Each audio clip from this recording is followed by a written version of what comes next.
सोचिए साल 1951 है। भारत को आज़ाद हुए बस 4 साल हुए हैं।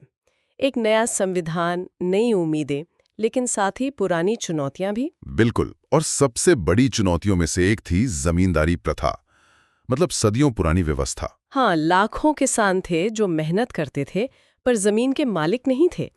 और कुछ गिने चुने जमींदार थे जिनके पास बहुत सारी जमीन थी। तो नई सरकार को लगा कि भाई ये बराबरी लाने के लिए बदलना तो पड़ेगा। सही बात है। इसी सोच के साथ बिहार जैसे राज्यों ने जमींदारी खत्म करने और भूमि सुधार के कानून बनाने शुरू किए। मकसद साफ था, जमीन का बंटवारा थोड़ा न्याय से हो। लेकिन ये इतना सीधा नहीं था, है ना? जमींदारों ने कहा, अरे ये तो हमारे मौलिक अधिकार के खिलाफ है। बिल्कुल। उन्होंने कहा कि संविधान हमें संपत्ति का अधिकार देता है और ये कानून वो अधिकार हमसे छीन रहा है। तो वो पहुंच गए अदालत। और यहीं से मतलब एक बहुत ही अहम कानूनी मामला शुरू होता है। शंकर प्रसाद सिंह देव बनाम भारत संघ। शंकर प्रसाद जी जो बिहार के जमींदार थे, वो इस केस को सुप्रीम कोर्ट तक ले गए। हाँ, और सरकार ने भी पलटवार किया। उन्होंने पहला संविधान संशोधन पास कर दिया 1951 में ही। अच्छा, पहला संशोधन, जिसमें वो अनुच्छेद 31A और 31B जोड़े गए थे।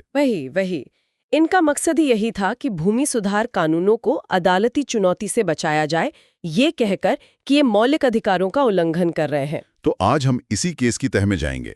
शंकर प्रसाद की दलील क्या थी, सरकार का जवाब क्या था, और सुप्रीम कोर्ट ने शुरुआत में संसद की संविधान बदलने की ताकत पर क्या कहा। चलिए जरा गहराई से समझते हैं इसे। ये वाकई भारतीय संविधान के इतिहास में एक मील का पत्थर है। जैसा आपने कहा, माहौल था आजादी के बाद देश को नए सिरे से बनाने का। बिहार में बिहार भूमि सुधार अधिनियम 1950 आया। हाँ, ताकि बड़ी जमींदारियों को खत्म करके जमीन गरीबों में बांटी जा सके। और सिर्फ बिहार में नहीं, कई जगह ऐसा हो रहा था। सही। और जमींदारों के लिए तो ये सीधी चोट थी। उनके पास था अनुच्छेद 19(1)(f) और अनुच्छेद 31 जो संपत्ति के अधिकार की बात करते थे। उनका तर्क सीधा था, हमारी जमीन जारी है, ये हमारे मौलिक अधिकार के खिलाफ है। बिल्कुल। तो ये टकराव सिर्फ जमीन का नहीं रह गया था, ये दो संवैधानिक सिद्धांतों का टकराव बन गया, सामाजिक न्याय बनाम व्यक्तिगत मौलिक अधिकार। शंकर प्रसाद और बाकी जमींदारों ने पटना हाईकोर्ट में केस किया और कुछ मामलों में हाईकोर्ट ने जमींदारों के हक में फैसला भी दे दिया। इससे केंद्र सरकार थोड़ी परेशान हो गई। हाँ, उन्हें लगा होगा कि अगर ये सुधार अदालतों में ही अटक गए तो फिर देश बदलेगा कैसे, और शायद इसीलिए वो पहला संशोधन लाए। एग्जैक्टली। इसी बैकग्राउंड में पहला संविधान संशोधन अधिनियम 1951 आया। और ये याद रखना जरूरी है, ये कोई मामूली कानून नहीं था, ये सीधे संविधान को बदलने की बात थी। और इसने भूमि सुधार कानूनों के लिए दो कवच तैयार किए। पहला था अनुच्छेद 31A। इसने कहा कि जमींदारी उन्मूलन जैसे कानूनों को अनुच्छेद 14 या 19 के उल्लंघन के आधार पर रद्द नहीं किया जा सकता। अच्छा, मतलब सामाजिक सुधार के लिए मौलिक अधिकारों की सामान्य कसौटी से थोड़ी छूट दे दी। हाँ, कुछ वैसा ही। लेकिन अनुच्छेद 31B और 9वीं अनुसूची, वो तो इससे भी एक कदम आगे थे। 9वीं अनुसूची, हाँ ये सुना है। ये क्या था असल में? अनुच्छेद 31B ने कहा कि जो भी कानून 9वीं अनुसूची में डाल दिया जाएगा, उसे इस आधार पर अवैध नहीं माना जाएगा कि वो किसी भी मौलिक अधिकार का उल्लंघन करता है। क्या बात है। और सरकार ने फौरन बिहार भूमि सुधार कानून समेत 13 कानूनों को उठाकर इस 9वीं अनुसूची में डाल दिया। तो ये 9वीं अनुसूची एक तरह की मतलब सेफ जोन बन गई कि इसमें जो गया उस पे कोर्ट में सवाल नहीं उठ सकता मौलिक अधिकारों को लेकर। ये तो जुडिशियल रिव्यू को कम करने जैसा हुआ ना। हाँ बिल्कुल, ये न्यायिक समीक्षा से कानूनों को बाहर निकालने का एक बहुत ताकतवर तरीका था, और इसीलिए ये हमेशा से थोड़ा विवादास्पद भी रहा है।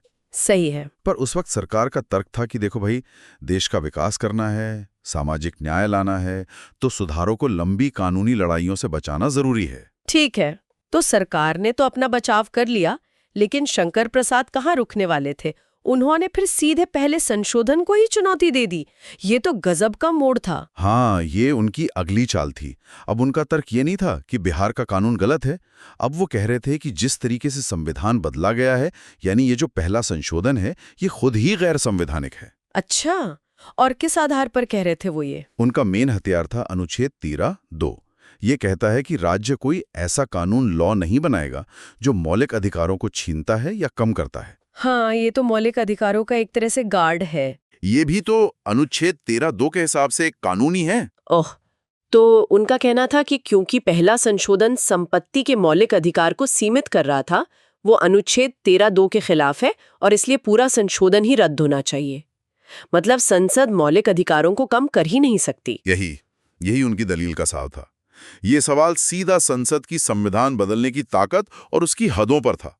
क्या अनुच्छेद 368 की शक्ति अनुच्छेद 13(2) से बंधी हुई है, या संसद संविधान बदलते हुए मौलिक अधिकारों को भी बदल सकती है? ये तो बहुत ही बुनियादी सवाल था, जिसका असर बहुत दूर तक जाना था। सुप्रीम कोर्ट ने क्या कहा इस पर? सुप्रीम कोर्ट में 5 जजों की बेंच बैठी। अच्छा। और उन्होंने एक मत से 5-0 से फैसला दिया। उन्होंने शंकर प्रसाद की ये मुख्य दलील मानी नहीं। अच्छा। खारिज कर दी। हाँ, कोर्ट ने कहा कि देखिए, संविधान में 2 तरह की ताकतें हैं। एक है सामान्य कानून बनाने की ताकत, जो संसद और विधानसभाएं इस्तेमाल करती हैं, और दूसरी है संविधान में संशोधन करने की ताकत, जो संसद अनुच्छेद 368 के तहत इस्तेमाल करती है। तो कोर्ट ने आम कानून और संवैधानिक कानून यानी संशोधन, इनमें फर्क कर दिया? बिल्कुल, यही उनके फैसले का क्रक्स था।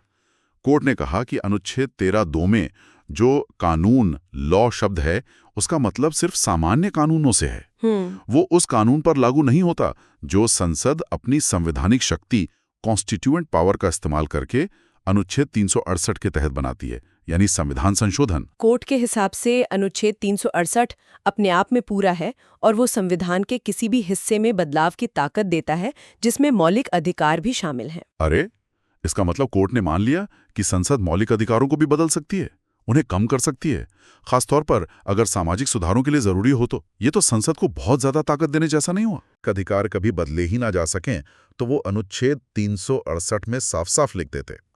अच्छा। क्योंकि उन्होंने ऐसा नहीं लिखा, तो यही मानना होगा कि मौलिक अधिकार भी संसद की संशोधन शक्ति के दायरे में आते हैं। कोर्ट ने सामाजिक सुधारों की जरूरत को समझा और कहा कि मौलिक अधिकारों को इतना पत्थर की लकीर नहीं बना सकते कि वो तरक्की के रास्ते में ही आ जाएं। तो फिर इस फैसले का सीधा असर क्या हुआ? शंकर प्रसाद की याचिका का क्या बना? सीधा असर ये हुआ कि पहला संविधान संशोधन 1951 संवैधानिक माना गया, वैध ठहरा दिया गया। और वो सारे भूमि सुधार कानून भी बच गए। हाँ, अनुच्छेद 31A, 31B और 9वीं अनुसूची के तहत जो भी कानून थे, वो सब वैध माने गए। शंकर प्रसाद और बाकी जमींदारों की याचिकाएं खारिज हो गईं। तो मतलब देश भर में जमींदारी उन्मूलन का रास्ता साफ हो गया। ये तो सरकार के लिए और सामाजिक सुधार चाहने वालों के लिए बड़ी जीत रही होगी। यकीनन उस समय के लिए ये एक बहुत बड़ी राहत थी, लेकिन एक सवाल तो खड़ा हो ही गया। वही कि क्या संसद की ये ताकत असीमित है? क्या संसद कुछ भी बदल सकती है किसी भी हद तक? देखिए, शंकर प्रसाद केस में कोर्ट ने संसद की ताकत का दायरा बहुत बड़ा माना, इसमें कोई शक नहीं। खासकर मौलिक अधिकारों के मामले में उन्होंने अनुच्छेद 13(2) को संशोधन पर लागू नहीं माना, लेकिन यहीं से वो बहस शुरू हुई जो दशकों तक चली कि क्या संसद की ये ताकत सच में बेलगाम है? क्या कोई लक्ष्मण रेखा है जिसे संसद भी पार नहीं कर सकती? क्या संसद संविधान की, आप कह लीजिए, रूह को ही बदल सकती है? तो ये मामला सिर्फ उस वक्त की समस्या सुलझाने से कहीं आगे निकल गया। इसने एक ऐसी बहस छेड़ दी जो आज तक चल रही है। एकदम सही कहा। शंकर प्रसाद ने उस वक्त भले ही रास्ता बना दिया, लेकिन इसने संसद की ताकत और मौलिक अधिकारों के बीच का जो तनाव है, उसे बिल्कुल सामने ला दिया। इसने उन सवालों के बीज बो दिए जो आगे जाकर और बड़े हुए। और आगे क्या हुआ इस बहस का? दिलचस्प बात यह है कि सिर्फ 16 साल बाद 1967 में गोलकनाथ बनाम पंजाब राज्य केस में सुप्रीम कोर्ट ने अपना ही शंकर प्रसाद वाला फैसला पलट दिया। क्या पलट दिया? हाँ, गोलकनाथ केस में 11 जजों की बेंच ने 6-5 के बहुमत से कहा कि संसद मौलिक अधिकारों में संशोधन नहीं कर सकती। उन्होंने कहा कि संशोधन भी अनुच्छेद 13(2) के तहत कानून ही है और मौलिक अधिकारों को कम नहीं कर सकता। सोचिए, एकदम उल्टी बात। अरे बाप रे, तब तो संसद और न्यायपालिका आमने सामने आ गए होंगे पूरी तरह से। बिल्कुल, टकराव बढ़ गया। गोलकनाथ के फैसले को काटने के लिए संसद 24वां संशोधन 1971 लाई, जिसमें साफ लिखा कि अनुच्छेद 13 की कोई बात अनुच्छेद 368 पर लागू नहीं होगी। अच्छा। और फिर इस 24वें संशोधन को चुनौती दी गई उस ऐतिहासिक केस में जिसका नाम सबने सुना है, केशवानंद भारती बनाम केरल राज्य, 1973। केशवानंद भारती, हाँ, ये नाम तो बहुत सुना है। मूल ढांचा सिद्धांत वाला केस है ना? बिल्कुल। इसी केशवानंद भारती केस में सुप्रीम कोर्ट ने संविधान के मूल ढांचा या बुनियादी संरचना, बेसिक स्ट्रक्चर डॉक्ट्रिन का सिद्धांत दिया। कोर्ट ने माना कि हाँ, संसद संविधान में संशोधन कर सकती है, गोलकनाथ को फिर से पलटते हुए, लेकिन ये शक्ति असीमित नहीं है। अच्छा, तो सीमा क्या बताएं? सीमा ये कि संसद संविधान के मूल ढांचे को नहीं बदल सकती, उसे नष्ट नहीं कर सकती, और मौलिक अधिकार इस मूल ढांचे का एक अहम हिस्सा है। हाँ, उनमें तर्क संगत बदलाव हो सकता है, पर ऐसा नहीं कि उनका सार ही खत्म हो जाए। तो आप देखिए, शंकर प्रसाद से शुरू हुई कहानी केशवानंद भारती तक कैसे पहुंची। एक संतुलन बनाने की कोशिश हुई आखिर में। हाँ, संसद की शक्ति और उसकी सीमाओं के बीच। तो शंकर प्रसाद केस उस पूरी कहानी का पहला बहुत महत्वपूर्ण अध्याय था। हाँ, जिसने ये तय करने की कोशिश की कि संविधान कौन बदल सकता है, कितना बदल सकता है और क्यों। निश्चित रूप से। और ये दिखाता है कि शुरुआत में कोर्ट ने सामाजिक बदलाव की जरूरत को कितनी अहमियत दी, संसद को ताकत दी, लेकिन साथ ही एक ऐसा दरवाजा भी खोल दिया जिससे अधिकारों और शक्तियों के संतुलन पर सवाल उठते रहे। तो अगर हम आज की बात को समेटें, तो 1951 के शंकर प्रसाद केस में सुप्रीम कोर्ट ने कहा, संसद संविधान बदल सकती है, मौलिक अधिकार भी, और ये बदलाव अनुच्छेद 13(2) वाले कानून नहीं है। इसने भूमि सुधारों का रास्ता खोला। बिल्कुल, लेकिन ये सिर्फ एक कानूनी फैसला नहीं था।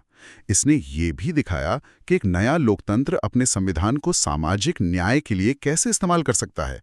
पर साथ ही इसने वो सवाल भी खड़ा किया कि इस बदलाव की प्रक्रिया में क्या कुछ ऐसा है जिसे कभी नहीं बदलना चाहिए। ये सवाल तो आज भी जिंदा है।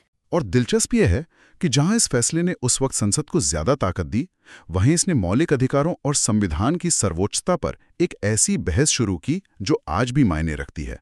यह दिखाता है कि संविधान कोई बंद किताब नहीं, एक चलती हुई बातचीत है। सही कहा। और यहीं पर आज का विचारणीय बिंदु छोड़ते हैं। जब किसी समाज की बुनियादी नियमों को बदलने की ताकत को शुरुआत में इतना खुला छोड़ दिया जाए, तो उसके लंबे समय में क्या नतीजे होते हैं? क्या ये सिर्फ तरक्की का रास्ता खोलता है, या ये उन अधिकारों के लिए भी खतरा बन सकता है जिन्हें हम आज अपनी नींव मानते हैं? शंकर प्रसाद केस ने इस दुविधा को भारतीय संवैधानिक सोच के केंद्र में ला दिया, और इसका सही संतुलन खोजना शायद हमेशा जारी रहेगा।